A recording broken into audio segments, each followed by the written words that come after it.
दोस्तों, स्वागत है आपका मेरे इस YouTube चैनल पर, जहां हम बात करेंगे चैत्र नवरात्रि 2025 की और उन 7 गलतियों की जिनसे आपको बचना है। 30 मार्च से लेकर 7 अप्रैल तक नवरात्रि के ये पावन दिन मां दुर्गा को समर्पित हैं। इन दिनों में हम कलश स्थापना करते हैं, व्रत रखते हैं, पूजा करते हैं, पाठ करते हैं, मां को प्रसन्न करने के लिए हर संभव प्रयास करते हैं।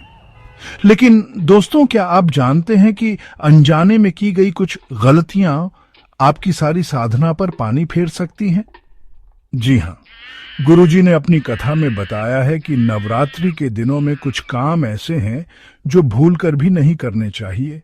ऐसा करने से माता रानी नाराज हो सकती हैं और घर में दरिद्रता का वास हो सकता है। इस बार की नवरात्रि तो और भी महत्वपूर्ण है, क्योंकि ये पूरे 250 सालों बाद ऐसा संयोग बन रहा है। तो आइए जानते हैं उन 7 गलतियों के बारे में जिनसे आपको बचना है, ताकि मां दुर्गा की कृपा आप पर सदा बनी रहे। दोस्तों, पहली गलती जो अक्सर लोग अनजाने में कर बैठते हैं वो है मां दुर्गा को तुलसी के पत्ते अर्पित करना। ध्यान रहे, तुलसी के पत्ते मां लक्ष्मी को अति प्रिय हैं, मां दुर्गा को नहीं। शास्त्रों में तुलसी को मां लक्ष्मी की सौतन माना गया है, इसलिए मां दुर्गा को प्रसन्न करने के लिए भूलकर भी उन्हें तुलसी के पत्ते अर्पित न करें। इससे मां दुर्गा रुष्ट हो सकती हैं और आपकी पूजा का फल आपको नहीं मिलेगा। मां दुर्गा को प्रसन्न करने के लिए आप उन्हें लाल फूल, लाल चुनरी अर्पित कर सकते हैं। साथ ही नवरात्रि के दिनों में दुर्गा सप्तशती का पाठ करना भी अत्यंत शुभ माना जाता है। नवरात्रि के पावन दिनों में दूसरी सबसे बड़ी गलती जो लोग करते हैं वो है मांस मदिरा का सेवन। दोस्तों, ये 9 दिन मां की उपासना के लिए होते हैं, शरीर को शुद्ध करने के लिए होते हैं। ऐसे में मांस मदिरा का सेवन करना तो पाप के समान है। शास्त्रों में कहा गया है कि नवरात्रि के दिनों में मांस मदिरा का सेवन करने वाला व्यक्ति 7 जन्मों तक दरिद्र रहता है और उसे अकाल मृत्यु का सामना करना पड़ी डहाता है। इसलिए अगर आप सच्चे मन से मां की आराधना कर रहे हैं तो इन 9 दिनों तक मांस मदिरा का त्याग करें। साथ ही लहसुन प्याज का भी त्याग करना चाहिए। ये सभी तामसिक चीजें हैं जो आपके मन को अशांत करती हैं और आपको मां की भक्ति में ध्यान केंद्रित नहीं करने देती।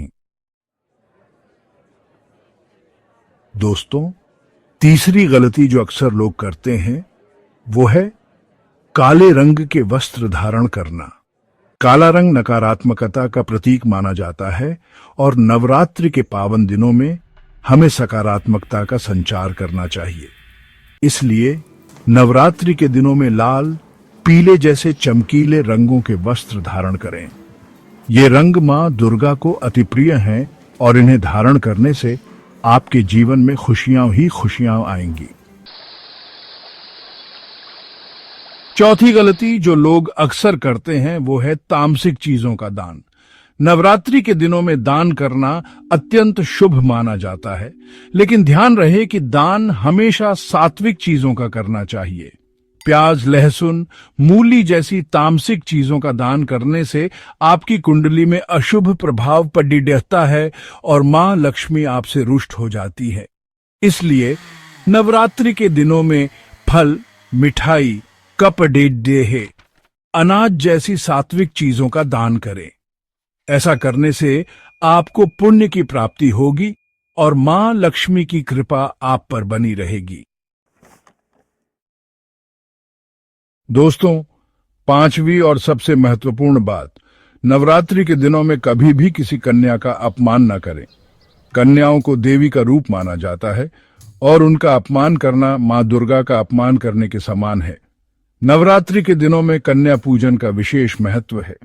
अष्टमी या नवमी के दिन कन्याओं को भोजन कराएं, उन्हें उपहार दें और उनका आशीर्वाद लें। ऐसा करने से मां दुर्गा अत्यंत प्रसन्न होती हैं और आपके घर में सुख समृद्धि का वास होता है। दोस्तों, छठी गलती जो लोग अक्सर करते हैं वो है खंडित मूर्ति की पूजा। ध्यान रहे, खंडित मूर्ति में देवी देवताओं का वास नहीं होता है। इसलिए नवरात्रि के दिनों में हमेशा अखंड और सुंदर मूर्ति की पूजा करें। अगर आपकी कोई मूर्ति खंडित हो गई है तो उसे बहते हुए जल में प्रवाहित कर दें। अंतिम लेकिन महत्वपूर्ण बात, नवरात्रि के दिनों में अपने घर के मुख्य द्वार पर जूते चप्पल बिखरे हुए ना छोड़ें। मां लक्ष्मी को साफ सफाई अत्यंत प्रिय है और अगर आपका घर गंदा होगा तो मां लक्ष्मी आपसे रुष्ट हो जाएंगी।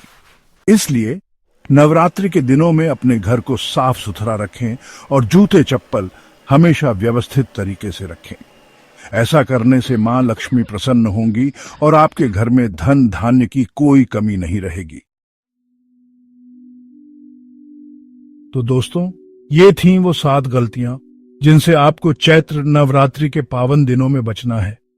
मुझे उम्मीद है कि आप मेरी इन बातों को ध्यान में रखेंगे और मां दुर्गा की कृपा प्राप्त करेंगे। अगर आपको ये वीडियो पसंद आया हो तो इसे लाइक करें, अपने दोस्तों के साथ शेयर करें और मेरे चैनल को सब्सक्राइब करना ना भूलें। और हाँ, कमेंट बॉक्स में जय माता दी जरूर लिखें। मां आप पर हमेशा अपनी कृपा बनाए रखे।